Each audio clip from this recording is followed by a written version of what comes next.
नमस्कार, बहुत स्वागत है आपका डेली 24 भारत में। मैं हूं आपके साथ अनीता शर्मा और शुरुआत करते हैं उत्तर प्रदेश की बड़ी खबरों से। लखनऊ में राज्य स्तरीय क्रेडिट सेमिनार का आयोजन किया गया, जिसमें वित्तीय योजनाओं और ग्रामीण कृषि विकास से जुड़े विषयों पर विस्तार से चर्चा की गई। कार्यक्रम में मुख्य अतिथि जो थे वो मुख्यमंत्री योगी आदित्यनाथ थे और ये सेमिनार जो है नौबर्ड के पहल पर लोक भवन में चल रहा था।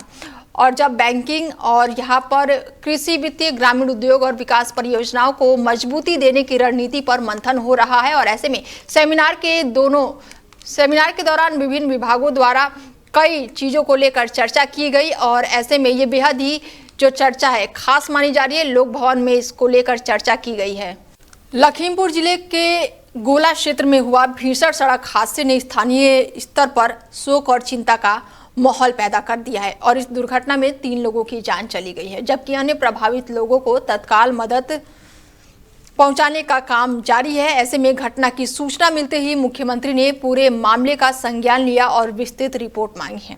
उन्होंने मृतकों के परिवार के प्रति गहरा दुख प्रकट करते हुए संवेदनाएं जताई है। साथ ही जिला प्रशासन और संबंधित अधिकारियों को निर्देश दिए हैं कि राहत और बचाव कार्य में कोई भी देरी ना हो, घायलों को तुरंत और बेहतर इलाज उपलब्ध कराया जाए। ऐसे में परिवार को हर संभव सहायता का आश्वासन भी दिया गया है।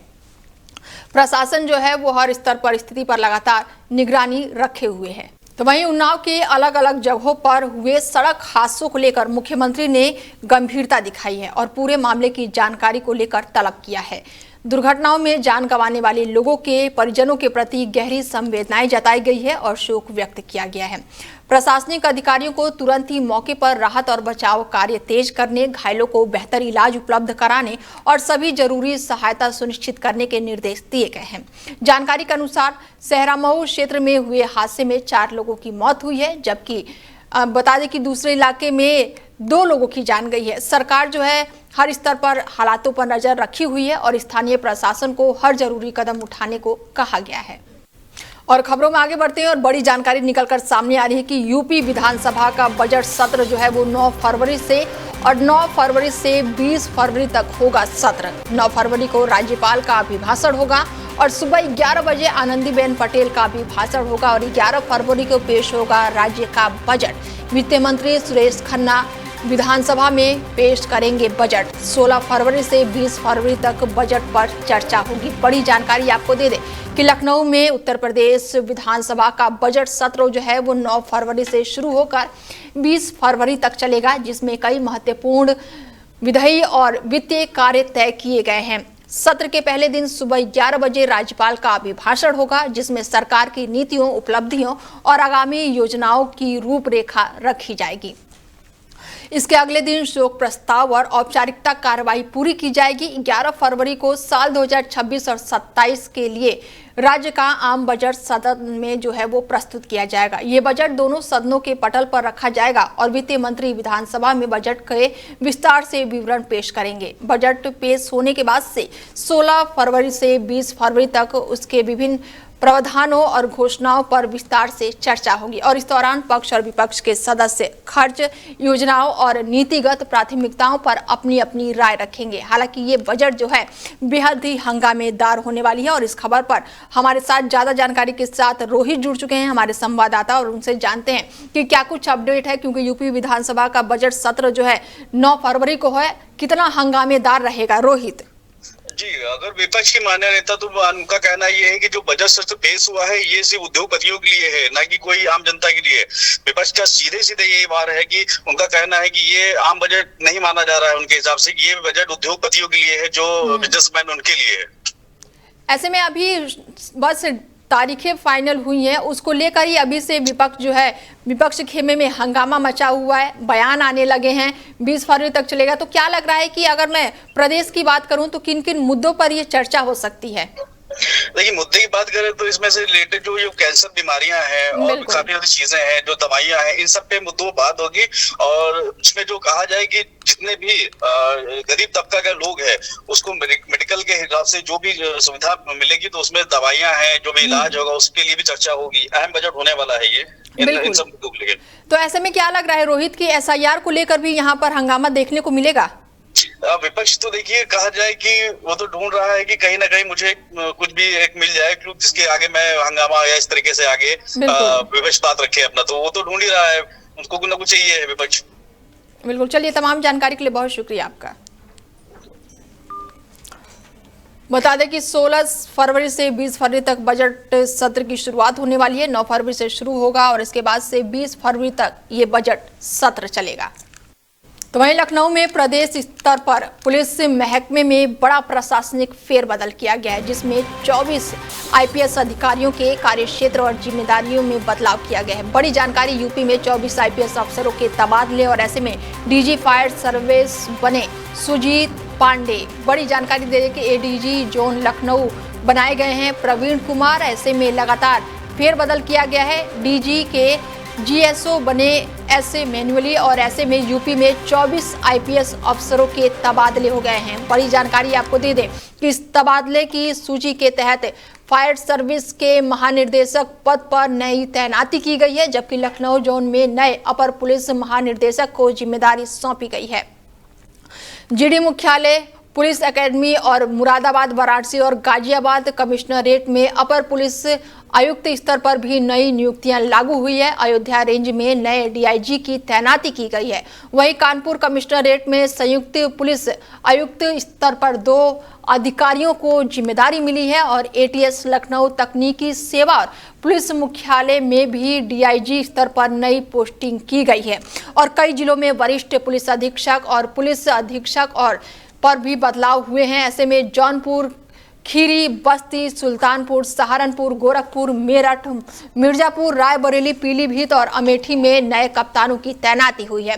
नोएडा कमिश्नरेट में अपर पुलिस उपायुक्त पद पर भी नई तैनाती की गई है। ऐसे में इस व्यापक तबादले आदेश के बाद से कई जिलों और इकाइयों में पुलिस प्रशासन की कमान नए अधिकारियों के हाथों में गई है।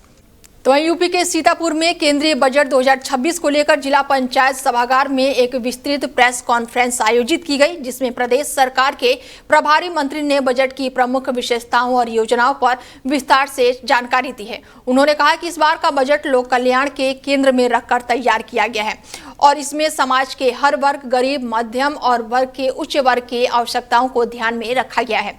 बजट में नीतियां, निर्णय और संरचनात्मक सुविधाओं और साथ ही जनहित कार्यों पर योजनाओं को मुख्य स्थान मिला है। शिक्षा और रोजगार के नए अवसर, युवाओं को सशक्त बनाने की पहल, एमएसआई सेक्टर को मजबूती और तेज औद्योगिक विनिर्माण और मजबूत आधारभूत ढांचे के विकास पर विशेष जोर रखा गया है। साथ ही ग्रामीण क्षेत्रों और किसानों के हित में कई नई योजनाएं शामिल की गई है। उन्होंने ये भी बताया है कि ये बजट विकसित भारत 2047 के लक्ष्य की दिशा में मजबूत आधार तैयार करेगा। बजट जो है विकसित भारत बनाने के लिए ये नींव का पत्थर है और हर क्षेत्र में भारत की नींव मजबूत करना, भारत का इंफ्रास्ट्रक्चर मजबूत करना और विकसित राष्ट्र बनाने के लिए ये लोक भवन बजट नहीं है। लोगों को ये अपेक्षा थी कि 5 राज्यों में चुनाव होने वाले हैं, उनको कुछ विशेष मिल जाए। इस बजट में भारत को श्रेष्ठ भारत बनाने की जो कल्पना है माननीय प्रधानमंत्री जी की, उसकी पूर्ति मुझे लगातार आ रहा है कि देखिए विपक्ष के पास चिल्लाने के अलावा और कोई काम नहीं है। पिछले 11 सालों से विपक्ष लोग चिल्ला रहा है। भारत एक लोकतांत्रिक देश है और हम लोग उनको चिल्लाने से बिल्कुल भी रुकेंगे नहीं, जितना चिल्लाना है। पिछले 6-7 चुनाव में आपने देखा होगा जिस प्रकार से मोदी जी को और योगी जी को हर भारतीय ने अपना समर्थन दिया है, वो ऐसे ही समर्थन देता रहेगा और अभी मुझे नहीं लगता कि इन सब के चिल्लाने से कुछ बदलाव आए। बजट जो है। खबरों में आगे बढ़ते हैं और खबर यूपी के लखनऊ से है, जहां पर तेज रफ्तार वाहन का खतरा एक बार फिर से गंभीर हादसे के रूप में सामने आया है। राजधानी के वीआईपी इलाके में मुख्यमंत्री आवास से कुछ ही दूरी पर तेज गति से चल रही एक कार दुर्घटनाग्रस्त हो गई है। टक्कर इतनी जोरदार थी कि वाहन बुरी तरह से क्षतिग्रस्त हो गया है और आसपास मौजूदा लोग दहशत में आ गए हैं। खास बात यह रही कि क्षतिग्रस्त कार पर विधानसभा का पास लगा हुआ था, जिसके मामला और भी संवेदनशील हो गया है। हादसे के बाद से मौके पर अफरा तफरी का माहौल बन गया है और स्थानीय लोगों ने तुरंत ही राहत की कोशिशें की हैं। घटना ने एक बार फिर से शहर में तेज रफ्तार और लापरवाही से ड्राइविंग पर सवाल खड़े कर दिए हैं और खास करके संवेदनशील और उच्च सुरक्षा वाले क्षेत्रों में यातायात नियंत्रण की जरूरतों को लेकर चिंता बढ़ा दी है। तो वहीं लखनऊ के केजेएमयू में विश्व कैंसर दिवस के अवसर पर जन जागरूकता बढ़ाने के उद्देश्य से एक विशेष कार्यक्रम का आयोजन किया गया और ये पहल संस्था के शीर्ष प्रशासनिक मार्गदर्शन में संपन्न हुआ है, जिसमें बड़ी संख्या में छात्र और छात्र के रेजिडेंट डॉक्टरों और साथ ही कई सदस्य जो है वो इसमें हिस्सा लिए हैं। कार्यक्रम के दौरान वरिष्ठ चिकित्सा अधिकारियों ने उपस्थित प्रतिभागियों को संबोधित करते हुए कैंसर के बढ़ते मामले पर चिंता व्यक्त की और खास तौर पर तंबाकू और नशे की लत को इसके प्रमुख कारणों में शामिल बताया। उन्होंने लोगों को समय समय पर स्वास्थ्य जांच, संतुलित आहार और नियमित व्यायाम और जागरूकता जीवन शैली अपनाने की सलाह दी है और इस मौके पर सभी प्रतिभागियों ने नशे से दूर रहने और स्वस्थ जीवन जीने का सामूहिक संकल्प भी लिया है, ताकि समाज में कैंसर के प्रति जागरूकता बढ़े और बचाव के उपायों को मजबूत किया जा सके। तो वहीं अमरोहा के देहात थाना क्षेत्र में एक बेहद ही खौफनाक वारदात सामने आई है, जहां पर एक महिला की चाकू से कई बार वार किया गया है और उसकी हत्या कर दी गई है। घटना के बाद से आरोपी पास के ही एक मकान में जाकर छिप गया, जिसकी जानकारी मिलते ही गांव में भारी आक्रोश फैल गया। बड़ी संख्या में ग्रामीण मौके पर जुट गए और आरोपी को तुरंत ही बाहर निकालने की मांग करने लगे और इसी दौरान भीड़ और पुलिस के बीच जो है वो तीखी नोकझोंक का मामला भी सामने आया है। गुस्साए परिजनों और ग्रामीणों ने आरोपी के घर पर तोड़फोड़ कर दी, जिससे माहौल और तनावपूर्ण हो गया। सूचना मिलते ही जिले के वरिष्ठ पुलिस अधिकारी अतिरिक्त बल के साथ मौके पर पहुंचे और हालातों को किसी तरह से काबू में किया। पूरे क्षेत्र में सुरक्षा बढ़ा दी गई है और घटना के बाद से गांव में दहशत और तनाव का माहौल बना हुआ है। पुलिस टीम मामले की जांच में जुटी हुई है और आगे की कानूनी कार्रवाई की जा रही है। अमेठी जिले में करीब 14 दिन पहले हुई लाखों रुपए की चोरी की घटना का खुलासा करते हुए मोहनगंज कोतवाली पुलिस ने 4 आरोपियों को गिरफ्तार कर लिया है। जांच के दौरान पुलिस टीम को मुखबिर से अहम सूचना मिली, जिसके आधार पर कार्रवाई करते हुए संदिग्धों को पकड़ लिया गया। तलाशी में उनके पास से लगभग 12 लाख रुपए के सोने चांदी के जेवरात और 31,000 रुपए नकद भी बरामद हुए हैं, जो चोरी की वारदात से जुड़े हुए बताए जा रहे हैं। पूछताछ में पकड़े गए आरोपियों ने वारदात को अंजाम देने की बात स्वीकार की है। जांच में ये तथ्य भी सामने आया है कि पीड़ित परिवार के ही एक सदस्य ने अपने साथियों के साथ मिलकर पूरी साजिश रची और चोरी करवाई। पुलिस ने सभी आरोपियों के खिलाफ संबंधित धाराओं में केस दर्ज कर लिया है और आगे की कार्रवाई फिलहाल शुरू कर दी है। 30/1/2026 को सेमऊ पत्नी रमेश निवासी फूला थाना मोहनगंज जनपद अमेठी द्वारा लिखित सूचना दी गई कि दिनांक 20/1/2026 को वह सत्संग के लिए छत्तीसगढ़ गई थी। लौटने पर उन्होंने देखा कि उनके घर से सोने चांदी के गहने और कुछ रुपए चोरी हो गए। सूचना प्राप्त होते ही थाना मोहनगंज पुलिस द्वारा सुसंगत धाराओं में अभियोग पंजीकृत करते हुए घटना के अनावरण के लिए टीमों का गठन किया। इसी क्रम में आज दिनांक 4/2/2026 को थाना मोहनगंज पुलिस द्वारा मुखबिर खास की निशानदेही पर 4 लोग, जिनके नाम क्रमशः सूरज पुत्र बैजनाथ, राजकुमार पुत्र श्रीनाथ, अर्जुन पुत्र केदारनाथ, दीपक पुत्र संतभक्त को गिरफ्तार किया गया और उनके कब्जे से चोरी के कुल 41,000 रुपये, सोने चांदी के गहने जिनकी अनुमानित कीमत 12 लाख रुपये होगी, बरामद किया गया। गिरफ्तार अभियुक्तों के विरुद्ध थाना मोहनगंज पुलिस द्वारा अग्रिम वैधानिक कार्रवाई प्रचलित। तो वहीं अयोध्या विधानसभा क्षेत्र के एमी आलापुर में विश्व कैंसर दिवस और नशा मुक्त जागरूकता अभियान के अवसर पर एक विशेष सामाजिक कार्यक्रम का आयोजन किया गया, जिसमें बालिका शिक्षा को बढ़ावा देने के उद्देश्य से माध्यमिक छात्रों को साइकिलें वितरित की गई। कार्यक्रम में सामाजिक संगठन के नेतृत्व में शिक्षा को समाज की प्रगति का आधार बताते हुए कहा कि बेटियों की पढ़ाइयों को मजबूत करना सबसे बड़ा निवेश है और इसी सोच के तहत जरूरतमंद और प्रतिभाशाली छात्रों को स्कूल आने जाने में सुविधा मिले और इसके लिए साइकिल और शैक्षणिक सामग्री उपलब्ध कराई जा रही है। और ये भी बताया गया है कि संस्था अब तक बड़ी संख्या में छात्रों तक सहायता पहुंचा चुकी है और आगे भी ये अभियान लगातार जारी रहेगा। कार्यक्रम के दौरान वक्ताओं ने कहा कि जब एक लड़की शिक्षित होती है तो उसका लाभ जो 2 परिवारों और पूरे समाज को मिलता है और इसी क्रम में गरीब और जरूरतमंद लोगों के लिए कंबल वितरण जैसी सेवा कार्य भी चल रहा है। तिवारी जी, आज आपको साइकिल मिला, कितना खुशी हो रही है? हाँ, बहुत हो रही है जी। साइकिल आपको समाज सेवी सुरेश यादव और राजेश चौबे जी ने प्रदान किया है, क्या कहेंगी? धन्यवाद। आगे चलकर क्या बनेंगी पढ़ लिख कर? IPS जो होगा एम्स जी? हमारा जो एम्स है वो कंप्लीट करेंगे। पूर्ण करेंगे। आपका आज आपको दिव्या साइकिल दुबे। मिला है, क्या कहेंगे? क्या नाम है आपका? दिव्या दुबे। आज आपको साइकिल मिला है इनाम में, क्या कहेंगे? बहुत अच्छा लगा। पढ़ लिख कर क्या बनेंगे आगे चल के? IAS बनना चाहते हैं। DM बन गया।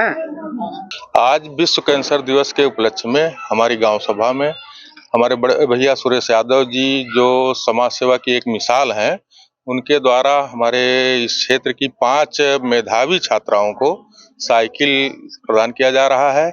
इसके लिए हमारा ये क्षेत्र आपका आजीवन आभारी रहेगा। यह विधानसभा का ग्राम सभा में आलापुर है और हम सबके बड़े भाई समाज सेवी राजेश चौबे जी द्वारा, आकाश गुप्ता जी द्वारा यहाँ भव्य कार्यक्रम किया गया है। बेटी बचाओ बेटी पढ़ाओ अभियान के तहत जो है गरीब परिवार की बेटियों को साइकिल वितरित करने का काम किया गया है। हमारी समाज सेवी संस्था की जो है अब तक कई हजार बेटियों को साइकिल हम लोगों ने बांट चुका हूँ जो है, और बड़े पैमाने पर अयोध्या जनपद में मेरी संस्था काम कर रही है। तिवारी तो वहीं कानपुर देहात के रसूलाबाद क्षेत्र में राष्ट्रीय स्वयं सेवक संघ का एक हिंदू सम्मेलन जो है उसको आयोजित किया गया, जिसमें बड़ी संख्या में स्वयं सेवक और स्थानीय लोग शामिल हुए। कार्यक्रम में संगठन के कानपुर प्रांत स्तर के प्रचारक मुख्य अतिथि के रूप में मौजूद रहे। उनके पहुंचने पर कार्यकर्ताओं ने फूल मालाओं के साथ उत्साहपूर्वक स्वागत किया और सभा स्थल पर हिंदू एकता से जुड़े नारों और संदेशों का माहौल देखने को मिला। ऐसे में मंच से दिए गए संबोधन में हिंदू समाज की एकजुटता, सांस्कृतिक पहचान और राष्ट्र निर्माण में समाज की भूमिका पर जोर दिया गया। वक्ताओं ने कहा कि सामाजिक समरसता और संगठनात्मक मजबूती समय की जरूरत है। कार्यक्रम समाप्त होने के बाद से मीडिया ने जब शिक्षा से जुड़े UGC बिल और धार्मिक नेतृत्व से जुड़े एक विवादित मुद्दे पर प्रतिक्रिया जाननी चाहिए तो उन्होंने इस पर टिप्पणी करने से इनकार कर दिया। हम सब लोग संघ शताब्दी वर्ष में अपने कई प्रकार के कार्यक्रम तय किए हैं। उन कार्यक्रमों में हिंदू सम्मेलन का भी आयोजन किया गया है। हिंदू सम्मेलन के माध्यम से हम सब लोग समरसता, पर्यावरण, परिवार प्रबोधन के विषय लेकर के समाज जागरण के लिए इस प्रकार के कार्यक्रम कर रहे हैं।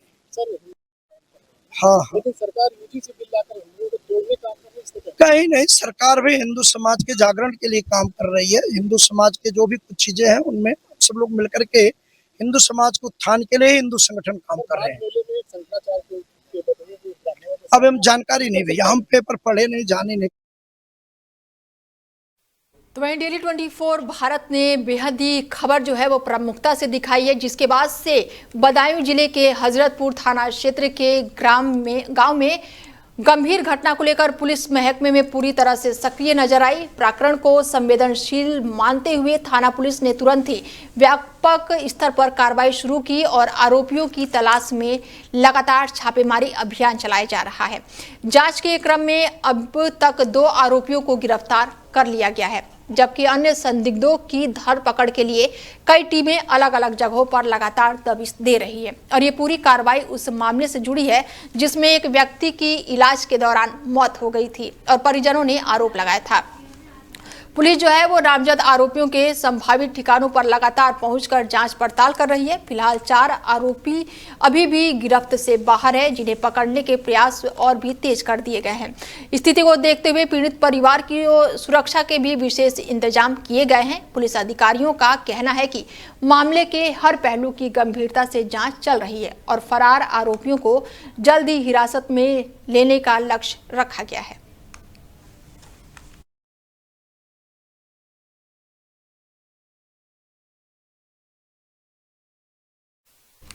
तो वहीं बलिया जिले के बास्टिया रोड थाना क्षेत्र में से जुड़ी एक बड़ी जानकारी निकलकर सामने आ रही है, जहां पर गांव में जमीन से जुड़े एक बड़े कथित फर्जीवाड़ा का मामला सामने आया है। आरोप है कि एक व्यक्ति ने जालसाजी और कूटरचित कागजात तैयार करके कई साल पहले मृत हो चुके व्यक्ति की कीमती जमीन अपने नाम दर्ज करा ली है और इस काम में राजस्व विभाग से जुड़े कुछ कर्मचारियों की संदिग्ध भूमिका भी सामने आई है। शिकायत के अनुसार फर्जी अभिलेख तैयार करके करोड़ों रुपए मूल की जमीन का स्वामित्व बदल दिया गया है, जिसकी भनक असली हकदार को काफी समय बाद लगी।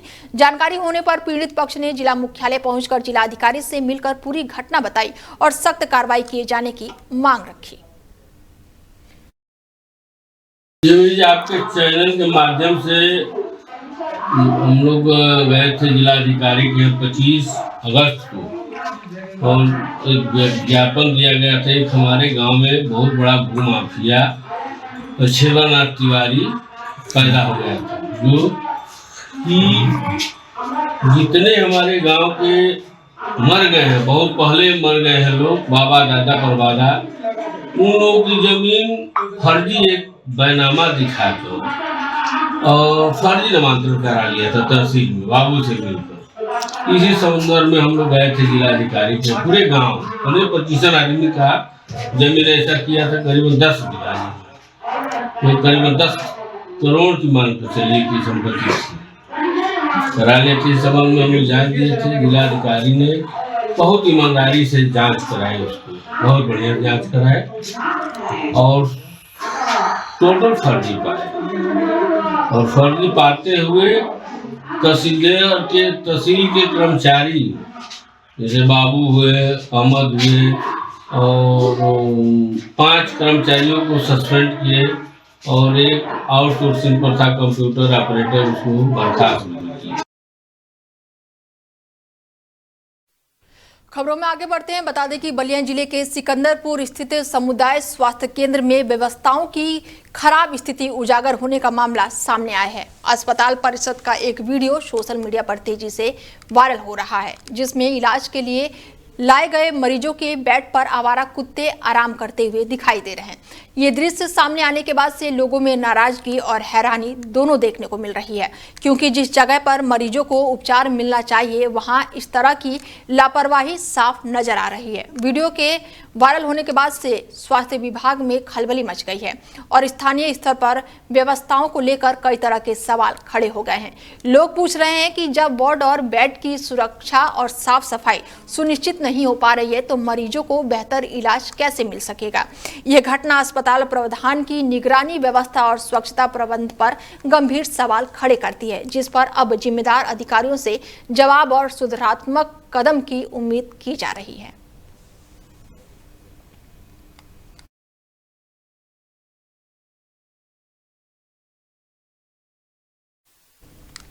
खबरों में आगे बढ़ते हैं और खबर अलीगढ़ से है, जहां पर बच्चों के स्वास्थ्य और उनके समुचित विकास को लेकर एक विशेष प्रेस कॉन्फ्रेंस का आयोजन किया गया, जिसमें शहर के कई वरिष्ठ बाल रोग विशेषज्ञ शामिल हुए और इस मौके पर विशेषज्ञों ने नवजात और छोटे बच्चों से जुड़ी आम लेकिन गंभीर समस्याओं को लेकर बातचीत की। ऐसे में अभिभावकों को जरूरी सावधानियों के बारे में उन्हें जानकारी दी गई।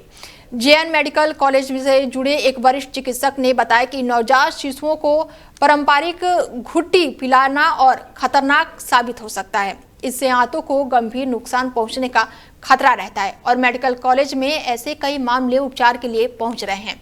प्रेस कॉन्फ्रेंस के दौरान बाल स्वास्थ्य विशेषज्ञों ने यह भी कहा है कि बच्चों के बेहतर भविष्य और स्वास्थ्य परवरिश के लिए जागरूकता बेहद ही जरूरी है। मेडिकल कॉलेज में बच्चों की सर्जरी के विभाग की अगर हम बात करें तो हमारे पास बच्चों की सर्जरी के विभाग में सारी सर्जरीज होती हैं। पैदा हुए बच्चों के जिनकी टट्टी का रास्ता नहीं, पेशाब का रास्ता नहीं, खाने का रास्ता नहीं, पित्त का रास्ता नहीं बना है, लिंग की दिक्कत है, रीढ़ की हड्डी में फोड़ा है, हर्निया है, हाइड्रोसील है, कोई भी दिक्कत होती है, ऑपरेशन से संबंधित कोई भी सलाह होती है, हमारे पास सारी फैसिलिटीज अब हो गई है मेडिकल कॉलेज में। बच्चों की सारी गुर्दे की समस्याएं उसका इलाज है हमारे पास, गैस्ट्रो की सारी है, कैंसर्स बच्चों के सारे हमारे पास उसका इलाज है और क्या कहते हैं जन्मजात की बीमारियां किनकी हैं, फेफड़ों की सर्जरीज के इलाज है हमारे पास है। दूसरी चीज क्या कहते हैं, हमारे पास ये तो बच्चों के सर्जरी विभाग हो गया, बच्चों के जो मेडिकल विभाग उसमें सारी फैसिलिटीज आ गई हैं। बच्चों के ब्लड कैंसर की फैसिलिटीज हमारे पास है। बच्चों की दिल की समस्याओं का पूरा एक विभाग है जो कि सरकार पूरा खर्चा उठाती है, फ्री ऑफ कॉस्ट पूरा इलाज है, जिसमें डॉक्टर शाद उसको देखते हैं। तो हमारे पास मेडिकल कॉलेज, अब किसी भी अलीगढ़ के नागरिक को कहीं नहीं जाना है, अलीगढ़ मेडिकल कॉलेज में हर किस्म की फैसिलिटी। खास मकसद यही है कि हम जो अलीगढ़ के सारे बच्चों के डॉक्टर्स हैं और हम समाज के लिए क्या कर रहे हैं, समाज के भले के लिए क्या कर रहे हैं, इसके लिए हमने ऑर्गेनाइज करा है। तो उसके लिए हम बताना चाहते हैं कि हम लोग 10 तारीख को एक डिवॉर्मिंग कैंप लगा रहे हैं, जिसमें कि सब बच्चों को हम कीड़ों की दवाइयाँ पिलाएंगे और उनके संबंधित और बताएंगे कीड़ों के बारे में। फिलहाल बुलेटिन में मेरे साथ इतना ही, दीजिए इजाजत, नमस्कार।